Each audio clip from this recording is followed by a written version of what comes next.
ॐ श्री गुरवे नमः। ॐ शांति शांति शांति।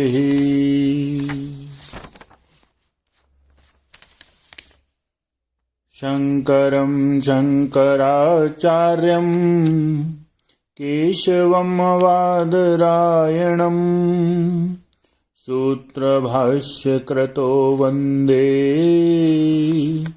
भगवन्तो पुनः पुनः। ॐ शांति शांति शांति। प्रणाम भगवान। ये स्वामी विवेकानंद जी का दिव्य ग्रंथ ज्ञान योग और उसका बहुत ही सुंदर चैप्टर मनुष्य का सत्य और आभासमय स्वरूप। इसके 8 एपिसोड हो चुके हैं, जो कि आज 9वां होगा। पेज नंबर 254 पर है। बात चल रही थी ज्ञान दृष्टि की। जगत को जब ज्ञान की दृष्टि से देखा जाता है, अर्थात जब आंखों पर से मोह का आवरण हट जाता है, जब मन शुद्ध हो जाता है, तब ही यही नित्य शुद्ध अपरिणामी अविनाशी अखंड पूर्ण स्वरूप पुरुष के रूप में प्रतीत होता है। अब आगे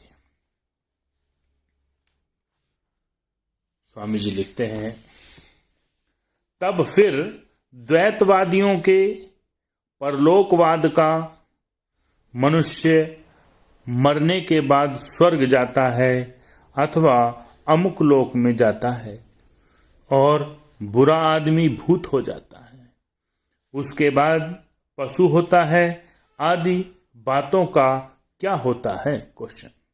अद्वैतवादी कहते हैं न कोई आता है न कोई जाता है, इसलिए अद्वैतवादी कहते हैं न कोई आता है न कोई जाता है, तुम्हारे लिए आना जाना भला किस प्रकार संभव है? तुम तो अनंत स्वरूप हो, तुम्हें जाने के लिए स्थान कहाँ? किसी स्कूल में छोटे बच्चों की परीक्षा हो रही थी। परीक्षक उन छोटे छोटे बच्चों से कठिन प्रश्न कर रहे थे। उन प्रश्नों में एक प्रश्न यह भी था कि पृथ्वी गिरती क्यों नहीं? उन्हें आशा थी कि बच्चों से उत्तर में गुरुत्वाकर्षण का सिद्धांत या दूसरा कोई जटिल वैज्ञानिक सत्य मिले। अनेक बालक इस प्रश्न को समझ न सके और अपनी अपनी समझ से उल्टे सीधे उत्तर देने लगे। पर एक बुद्धिमती बालिका ने एक दूसरा प्रश्न करते हुए उसका उत्तर दिया, पृथ्वी गिरेगी कहां? यह प्रश्न तो निरर्थक है। विश्व में ऊंचा नीचा कुछ भी नहीं है। ऊंचा नीचा तो सापेक्ष ज्ञान मात्र है। आत्मा के संबंध में भी यही बात है। इसके संबंध में जन्म मृत्यु का प्रश्न ही निरी मूर्खता है। इसके संबंध में जन्म मृत्यु का प्रश्न ही निरी मूर्खता है। कौन जाता है कौन आता है? तुम कहाँ नहीं हो? वह स्वर्ग कहाँ है जहां तुम पहले से ही नहीं हो? मनुष्य की आत्मा सर्वव्यापी है। तुम कहां जाओगे?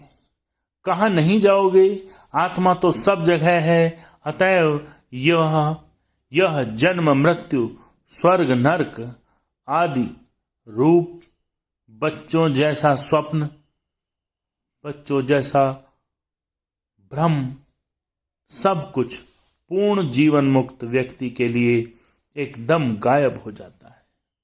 जिनके भीतर कुछ अज्ञान अवशिष्ट है, उनको वह ब्रह्मलोक पर्यंत नाना प्रकार के दृश्य दिखाकर फिर अंतर्हित हो जाता है, और जो अज्ञानी है उनके लिए वह रह जाता है।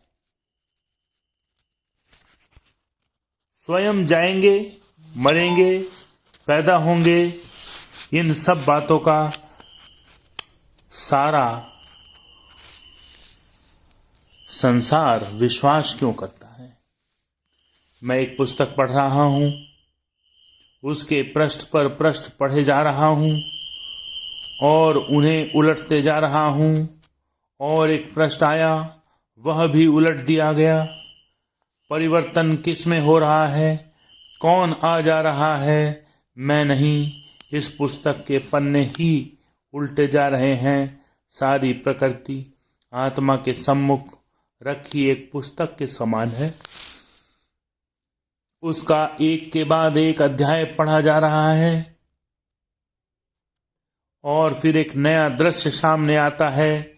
पढ़ने के बाद उसे भी उलट दिया जाता है, फिर एक नया अध्याय सामने आता है, पर आत्मा जैसी थी वैसी ही रहती है।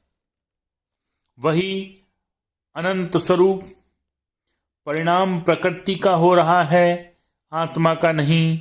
आत्मा का कभी भी परिणाम नहीं होता। जन्म मृत्यु प्रकृति में है, तुम में नहीं। फिर भी अज्ञ लोग भ्रांत होकर सोचते हैं कि हम मर रहे हैं, हम जी रहे हैं, प्रकृति नहीं।